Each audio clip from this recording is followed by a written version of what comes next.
Please take your seats.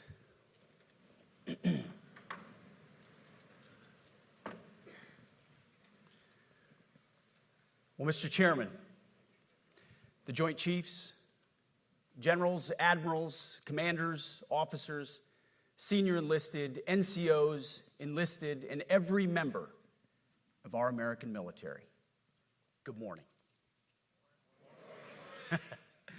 Good morning and welcome to the War Department, because the era of the Department of Defense is over. You see, the motto of my first platoon was, "Those who long for peace must prepare for war." This is, of course, not a new idea. This crowd knows that. The origin dates to the 4th century Rome and has been repeated ever since, including by our first commander-in-chief, George Washington, the first leader of the War Department. It captures a simple yet profound truth. To ensure peace, we must prepare for war. From this moment forward, the only mission of the newly restored Department of War is this: warfighting, preparing for war and preparing to win, unrelenting and uncompromising in that pursuit. Not because we want war, no one here wants war, but it's because we love peace. We love peace for our fellow citizens. They deserve peace, and they rightfully expect us to deliver it. Our number one job, of course, is to be strong so that we can prevent war in the first place. The president talks about it all the time. It's called peace through strength. And as history teaches us, the only people who actually deserve peace are those who are willing to wage war to defend it. That's why pacifism is so naive and dangerous. It ignores human nature and it ignores human history. Either you protect your people and your sovereignty, or you will be subservient to something or someone. It's a truth as old as time. And since waging war is so costly in blood and treasure, we owe our republic a military that will win any war we choose or any war that is thrust upon us. Should our enemies choose foolishly to challenge us, they will be crushed by the violence, precision, and ferocity of the War Department. In other words, to our enemies, FAFO. If necessary, our troops can translate that for you. Another way to put it is peace through strength, brought to you by the warrior ethos. And we are restoring both. As President Trump has said, and he's right, we have the strongest, most powerful, most lethal, and most prepared military on the planet. That is true, full stop. Nobody can touch us. It's not even close. This is true largely because of the historic investments that he made in his first term, and we will continue in this term. But it's also true because of the leaders in this room and the incredible troops that you all lead. But the world, and as the chairman mentioned, our enemies get a vote. You feel it, I feel it. This is a moment of urgency, mounting urgency. Enemies gather, threats grow. There is no time for games. We must be prepared. If we're going to prevent and avoid war, we must prepare now. We are the strength part of peace through strength. And either we're ready to win or we are not. You see, this urgent moment, of course, requires more troops, more munitions, more drones, more Patriots, more submarines, more B-21 bombers.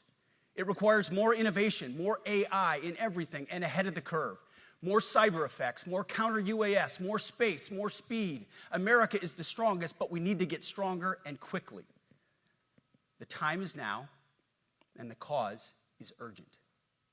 The moment requires restoring and refocusing our defense industrial base, our shipbuilding industry, and onshoring all critical components. It requires, as President Trump has done, getting our allies and partners to step up and share the burden. America cannot do everything. The The free world requires allies with real hard power, real military leadership, and real military capabilities. The War Department is tackling and prioritizing all of these things.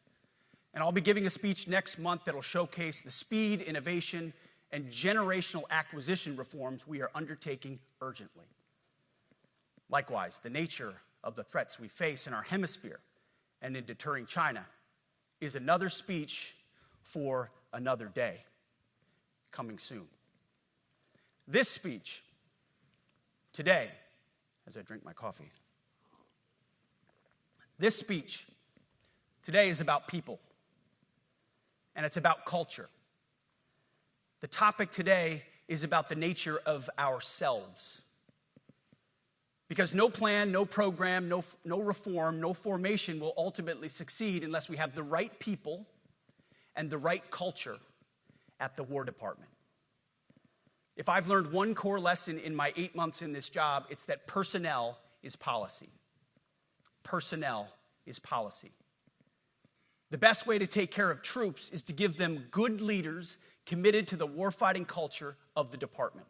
Not perfect leaders, good leaders.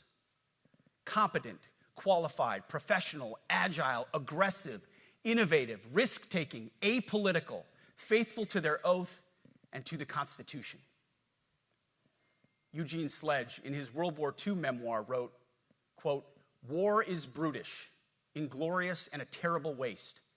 Combat leaves an indelible mark on those who are forced to endure it. The only redeeming factors are my comrades' incredible bravery and their devotion to each other." In combat, there are thousands of variables, as I learned in Iraq and Afghanistan, and as so many of you did in so many more places. Leaders can only control about 3 of them. You control how well you're trained, mostly how well you're equipped, and the last variable is how well you lead. After that, you're on your own. Our warfighters are entitled to be led by the best and most capable leaders. That is who we need you all to be.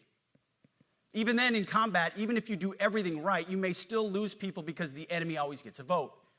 We have a sacred duty to ensure that our warriors are led by the most capable and qualified combat leaders. This is one thing you and I can control, and we owe it to the force to deliver it. For too long, we have simply not done that. The military has been forced by foolish and reckless politicians to focus on the wrong things. In many ways, this speech is about fixing decades of decay. Some of it obvious, some of it hidden. Or as the chairman has put it, we are clearing out the debris, removing the distractions, clearing the way for leaders to be leaders. You might say we're ending the war on warriors. I heard someone wrote a book about that. For too long, we've promoted too many uniformed leaders for the wrong reasons, based on their race, based on gender quotas, based on historic so-called firsts.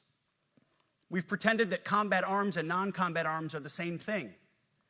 We've weeded out so-called toxic leaders under the guise of double-blind psychology assessments, promoting risk-averse, go-along-to-get-along conformists instead. You name it, the department did it. Foolish and reckless political leaders set the wrong compass heading, and we lost our way. We became the woke department, but not anymore. Right now, I'm looking out at a sea of Americans who made a choice when they were young men and young women to do something most Americans will not, to serve something greater than yourselves, to fight for God and country, for freedom and the Constitution. You made a choice to serve when others did not, and I commend you. You are truly the best of America. But this does not mean, and this goes for all of us, that our path to this auditorium on this day was a straight line, or that the conditions of the formations we lead are where we want them to be. You love your country, and we love this uniform, which is why we must do better. We just have to be honest.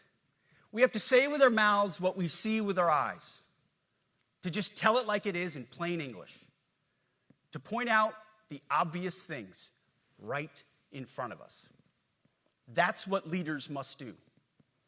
We cannot go another day without directly addressing the plank in our own eye, without addressing the problems in our own commands and in our own formations.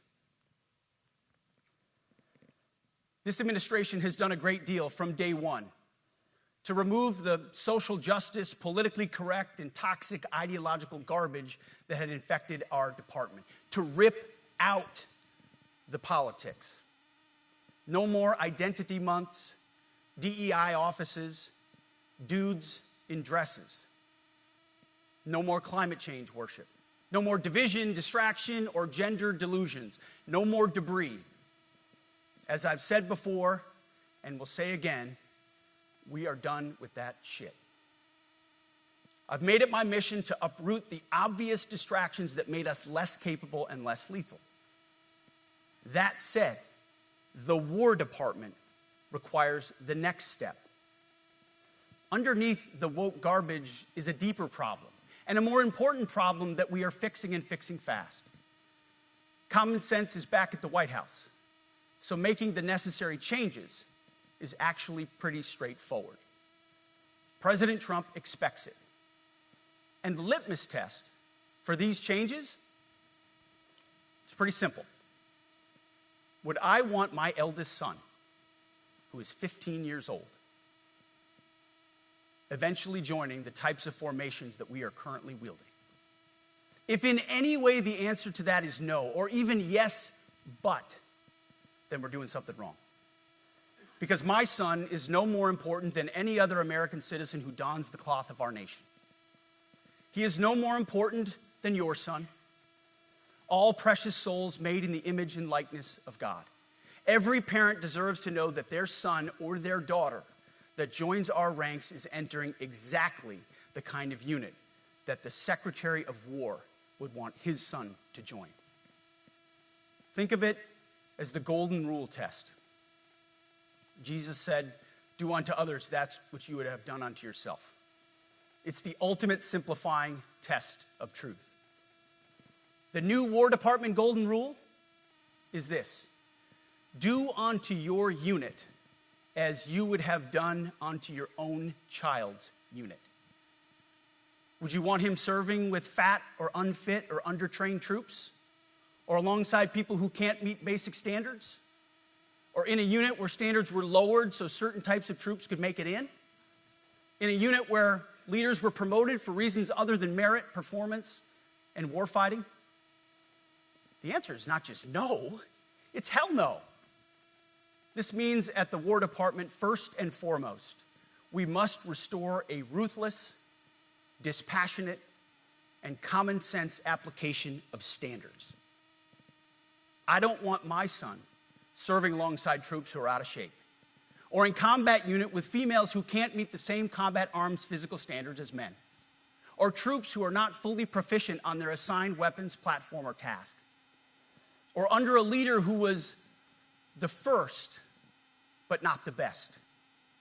Standards must be uniform, gender neutral, and high.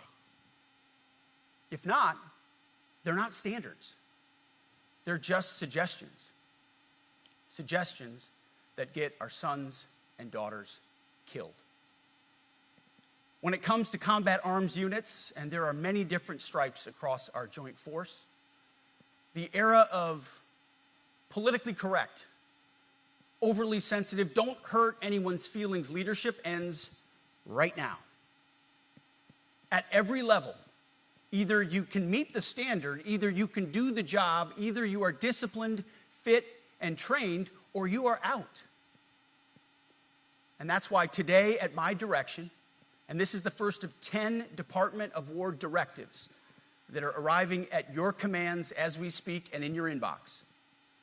Today, at my direction, each service will ensure that every requirement for every combat MOS, for every designated combat arms position, returns to the highest male standard only. Because this job is life or death. standards must be met. And not just met, at every level we should seek to exceed the standard, to push the envelope, to compete. It's common sense and core to who we are and what we do. It should be in our DNA. Today at my direction, we are also adding a combat field test for combat arms units that must be executable in any environment at any time and with combat equipment. These tests, they'll look familiar. They'll resemble the Army Expert Physical Fitness Assessment or the Marine Corps Combat Fitness Test. I'm also directing that warfighters in combat jobs execute their service fitness test at a gender-neutral, age-normed male standard scored above 70%. It all starts with physical fitness and appearance. If the Secretary of War can do regular, hard PT, so can every member of our joint force. Frankly, it's tiring to look out at combat formations, or really any formation, and see fat troops. Likewise, it's completely unacceptable to see fat generals and admirals in the halls of the Pentagon and leading commands around the country and the world. It's a bad look. It is bad, and it's not who we are. So whether you're an airborne ranger or a chairborne ranger, a brand new private or a 4-star general, you need to meet the height and weight standards and pass your PT test. And as the chairman said, yes, there is no PT test.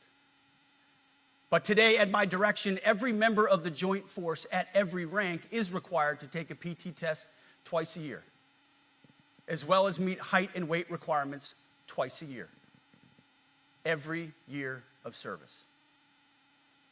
Also today, at my direction, every warrior across our joint force is required to do PT every duty day. Should be common sense. I mean, most units do that already, but we're codifying it. And we're not talking like hot yoga and stretching. Real hard PT, either as a unit or as an individual. At every level, from the Joint Chiefs to everyone in this room to the youngest private, leaders set the standard. And so many of you do this already. Active, Guard, and Reserve. This also means grooming standards. No more beards, long hair, superficial individual expression. We're going to cut our hair, shave our beards, and adhere to standards. Because it's like the broken windows theory of policing. It's like when you let the small stuff go, the big stuff eventually goes. So you have to address the small stuff. This is on duty, in the field, and in the rear. If you want a beard, you can join Special Forces. If not, then shave. We don't have a military full of Nordic pagans.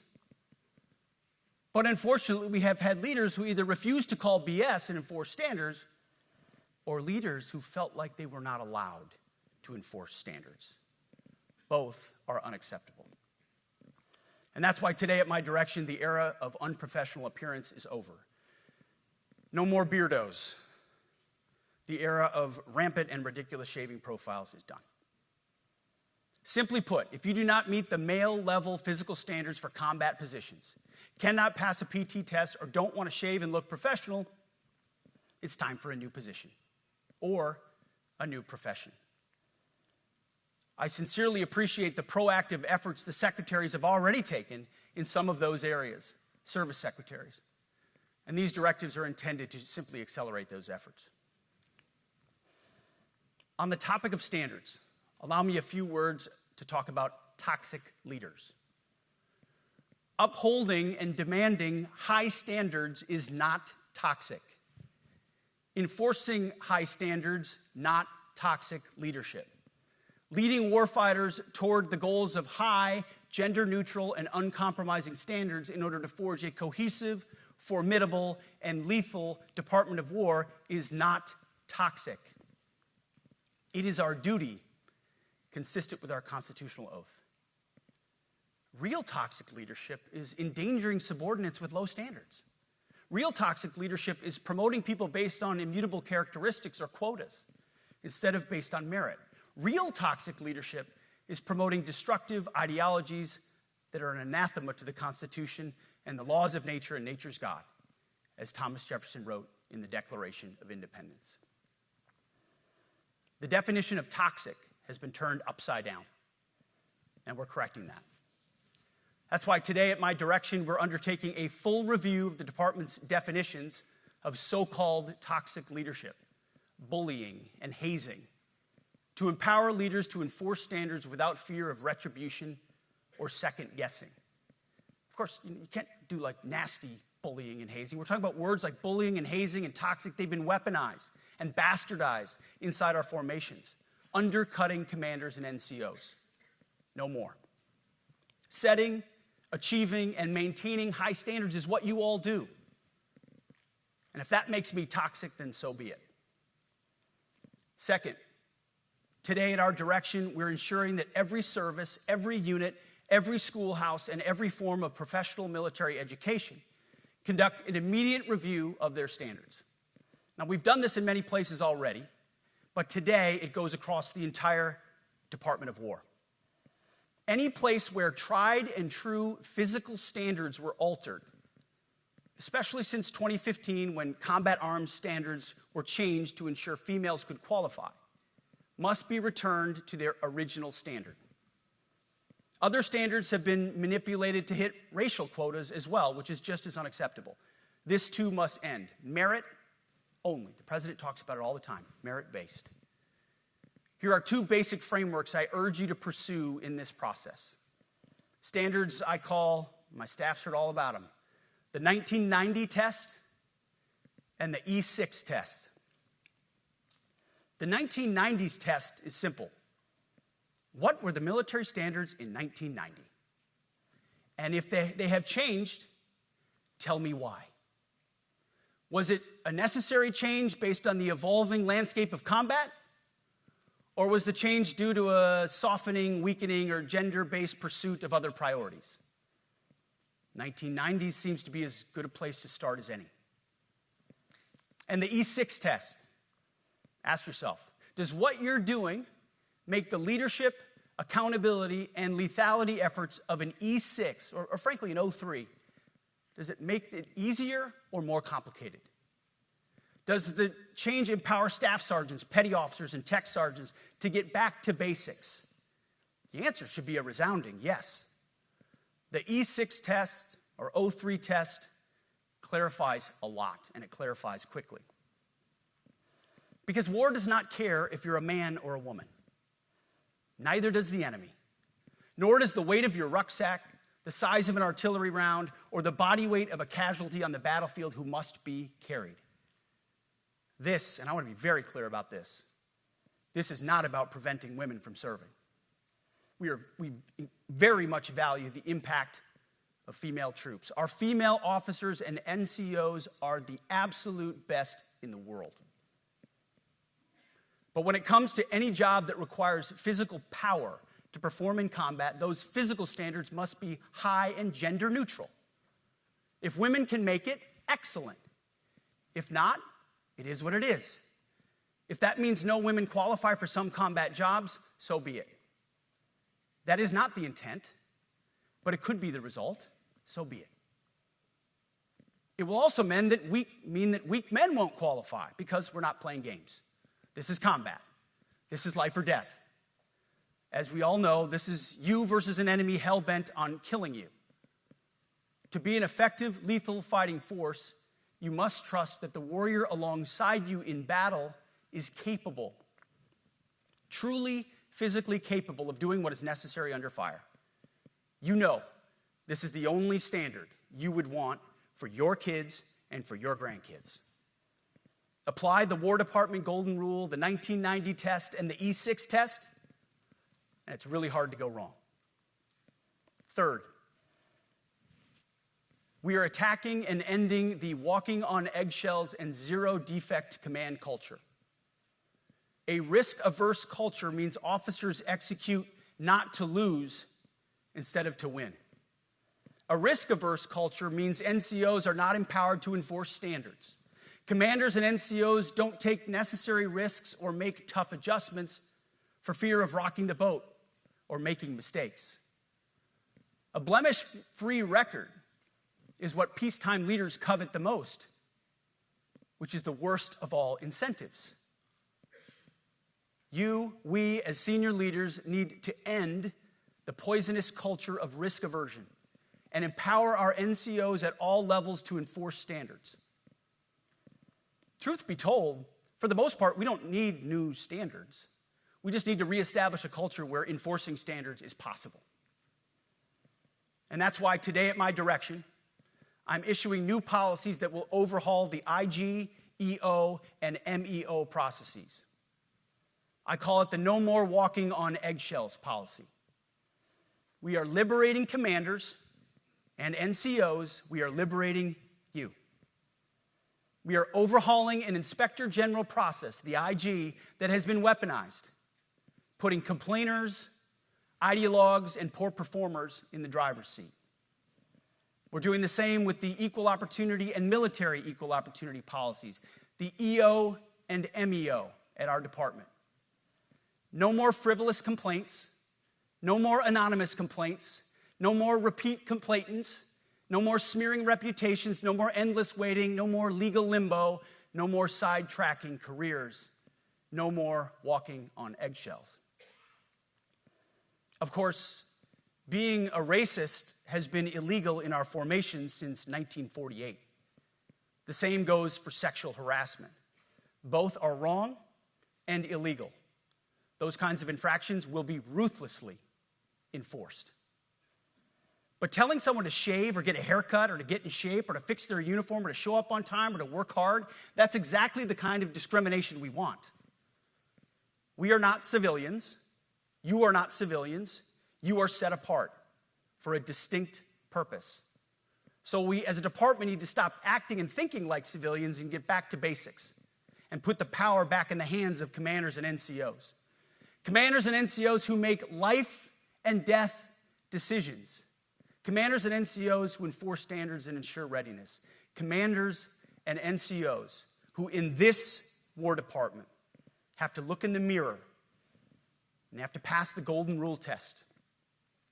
My kids, your kids, America's sons and daughters. So I urge you all here today and those watching, take this guidance and run with it. The core of this speech is the 10 directives we're announcing today.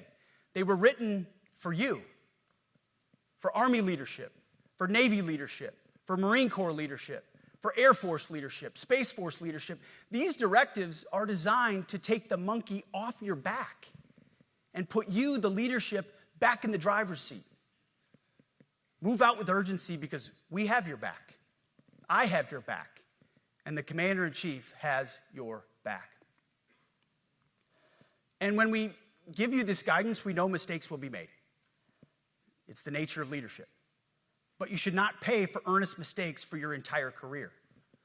And that's why today, at my direction, we're making changes to the retention of adverse information on personnel records that will allow leaders with forgivable, earnest, or minor infractions to not be encumbered by those infractions in perpetuity.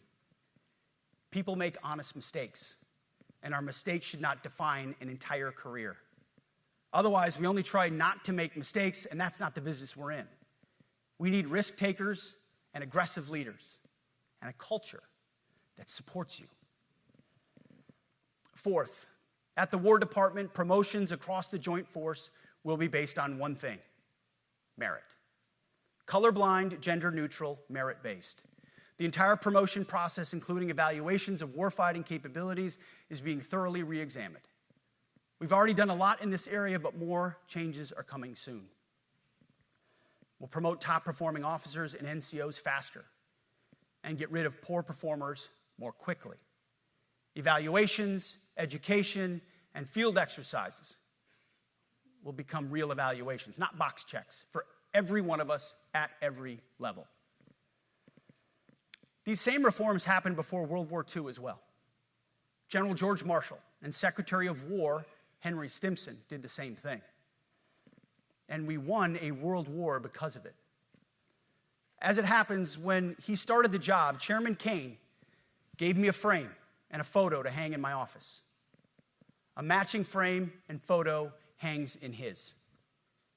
It's a photo of Marshall and Stimson preparing for World War II. Those two leaders famously kept the door open between their offices for the entirety of the war.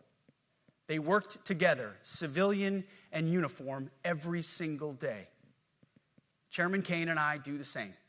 There is no daylight between us. Our doors are always open.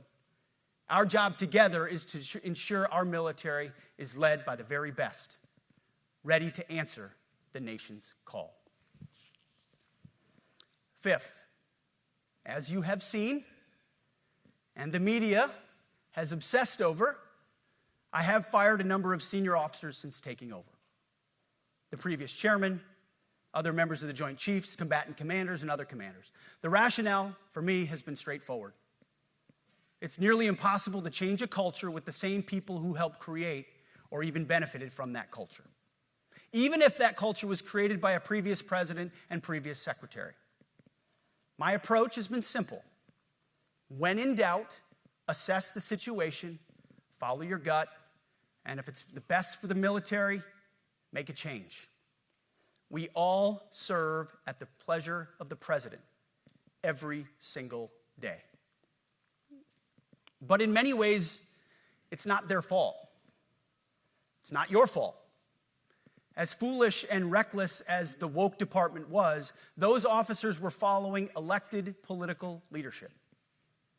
An entire generation of generals and admirals were told that they must parrot the insane fallacy that, quote, our diversity is our strength. Of course, we know our unity is our strength. They had to put out dizzying DEI and LGBTQI+ statements.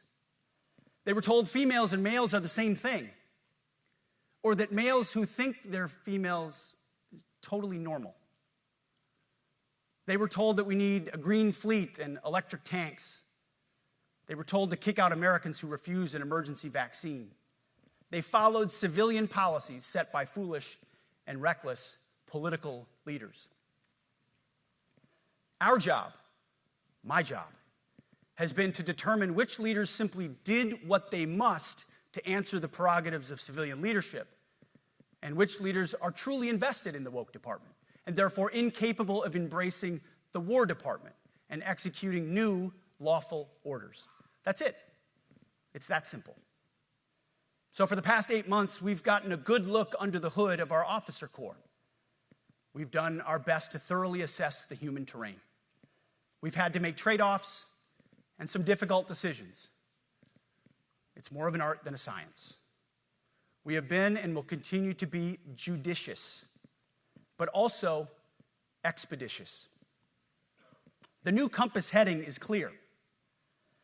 Out with the Shirellis, the Mackenzies, and the Millies, and in with the Stockdales, the Schwarzkopfs, and the Pattons. More leadership changes will be made, of that I'm certain. Not because we want to, but because we must. Once again, this is life and death. The sooner we have the right people, the sooner we can advance the right policies. Personnel is policy. But I look out at this group, and I see great Americans. Leaders who have given decades to our great republic, at great sacrifice to yourselves and to your families. But if the words I'm speaking today are making your heart sink, then you should do the honorable thing and resign. We would thank you for your service.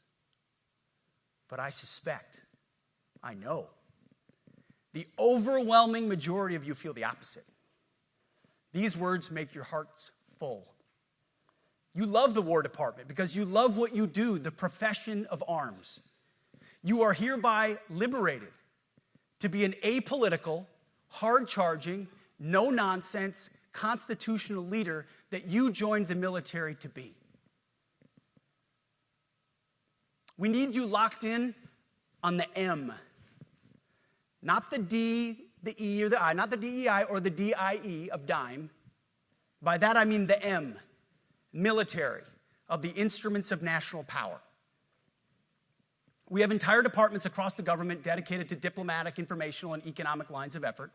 We do the M. Nobody else does. And our GOFOs need to master it in every domain and every scenario. No more distractions, no more political ideologies, no more debris. Now, of course, we're going to disagree at times. We would not be Americans if we didn't. Being a leader in a large organization like ours means having frank conversations and differences of opinion. You will win some arguments, and you will lose some arguments.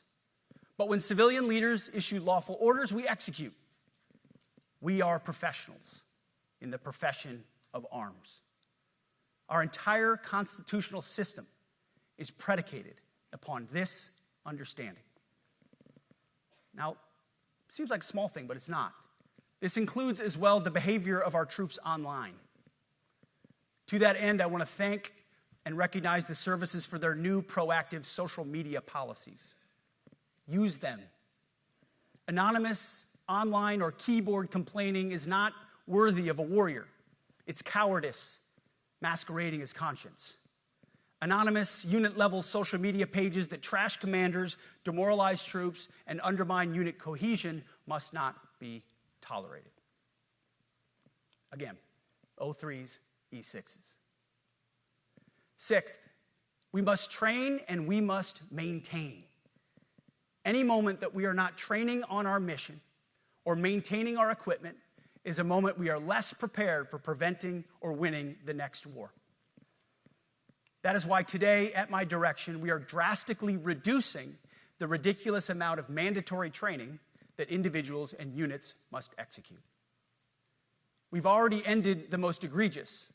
Now we're giving you back real time. Less PowerPoint briefings and fewer online courses, more time in the motor pool, and more time on the range. Our job is to make sure you have the money, equipment, weapons, and parts to train and maintain, and then you take it from there. You all know this because it's common sense. The tougher and the higher the standards in our units, the higher the retention rates in those units. Warriors want to be challenged. Troops want to be tested. When you don't train and you don't maintain, you demoralize. And that's when our best people decide to take their talents to the civilian world. The leaders who created the woke department have already driven out too many hard chargers. We reverse that trend right now. There is no world in which high-intensity war exists without pain, agony, and human tragedy. We are in a dangerous line of work. You are in a dangerous line of work.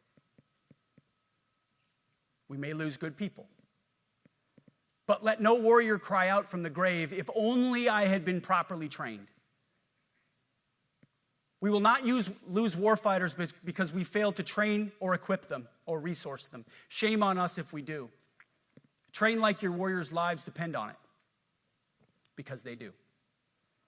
To that point, basic training is being restored to what it should be: scary, tough, and disciplined. We're empowering drill sergeants to instill healthy fear in new recruits, ensuring that future warfighters are forged. Yes, they can shark attack, they can toss bunks, they can swear, and yes, they can put their hands on recruits. This does not mean they can be reckless or violate the law, but they can use tried and true methods to motivate new recruits, to make them the warriors they need to be. Back to basics at basic as well. Of course, and you know this, basic training is not where mission readiness should end. The nature of the evolving threat environment demands that everyone, in every job, must be ready to join the fight if needed. A core credo of the Marine Corps is every Marine a rifleman. It means that everyone, regardless of MOS, is proficient enough to engage an enemy threat at sea, in the air, or in a so-called rear area. We need to ensure that every member of our uniformed military maintains baseline proficiency in basic combat skills, especially because the next war, like the last, will likely not have a rear area. Finally, as President Trump rightly pointed out when he changed the department name, the United States has not won a major theater war since the name was changed to the Department of Defense in 1947. One conflict stands out in stark contrast: the Gulf War. Why? Well, there's a number of reasons, but it was a limited mission with overwhelming force and a clear end state. But why did we execute and win the Gulf War the way we did in 1991? There's two overwhelming reasons. One was President Ronald Reagan's military buildup gave an overwhelming advantage. And two, military and Pentagon leadership had previous formative battlefield experiences. The men who led this department during the Gulf War were mostly combat veterans of the Vietnam War. They said never again to mission creep or nebulous end states. The same holds true today. Our civilian and military leadership is chock full of veterans from Iraq and Afghanistan who say never again to nation building and nebulous end states. This clear-eyed view, all the way in the White House, combined with President Trump's military buildup, postures us for future victories if, and we will, and when we embrace the War Department. And we must. We are preparing every day. We have to be prepared for war, not for defense. We're training warriors, not defenders. We fight wars to win, not to defend. Defense is something you do all the time. It's inherently reactionary and can lead to overuse, overreach, and mission creep. War is something you do sparingly, on our own terms, and with clear aims. We fight to win. We unleash overwhelming and punishing violence on the enemy. We also don't fight with stupid rules of engagement. We untie the hands of our warfighters to intimidate, demoralize, hunt, and kill the enemies of our country. No more politically correct and overbearing rules of engagement. Just common sense, maximum lethality, and authority for warfighters. That's all I ever wanted as a platoon leader. And it's all my E6 squad leaders ever wanted, back to that E6 rule. We let our leaders fight their formations, and then we have their back. It's very simple, yet incredibly powerful. A few months ago, I was at the White House when President Trump announced his Liberation Day for America's trade policy. It was a landmark day. Well, today is another Liberation Day. The liberation of America's warriors, in name, in deed, and in authorities. You kill people and break things for a living. You are not politically correct and don't necessarily belong always in polite society. We are not an army of one. We are a joint force of millions of selfless Americans. We are warriors. We are purpose-built, not for fair weather, blue skies, or calm seas. We were built to load up in the back of helicopters, 5 tons, or Zodiacs, in the dead of night, in fair weather or foul, to go to dangerous places, to find those who would do our nation harm, and deliver justice on behalf of the American people in close and brutal combat if necessary. You are different. We fight not because we hate what's in front of us. We fight because we love what's behind us. You see, the Ivy League faculty lounges will never understand us, and that's okay, because they could never do what you do. The media will mischaracterize us, and that's okay, because deep down they know the reason they can do what they do is you. In this profession, you feel comfortable inside the violence so that our citizens can live peacefully. Lethality is our calling card, and victory our only acceptable end state. In closing, a few weeks ago, at our monthly Pentagon Christian prayer service, I recited a commander's prayer. It's a simple yet meaningful prayer for wisdom for commanders and leaders. I encourage you to look it up if you've never seen it. But the prayer, it ends like this. And most of all, Lord, please keep my soldiers safe. Lead them, guide them, protect them, watch over them. And as you gave all of yourself for me, help me give all of myself for them. And amen. I have prayed this prayer many times since I've had the privilege of being your secretary. And I will continue to pray this prayer for each of you as you command and lead our nation's finest. Go forth and do good things, hard things. President Trump has your back, and so do I. And you'll hear from him shortly. Move out and draw fire. because we are the War Department. Godspeed.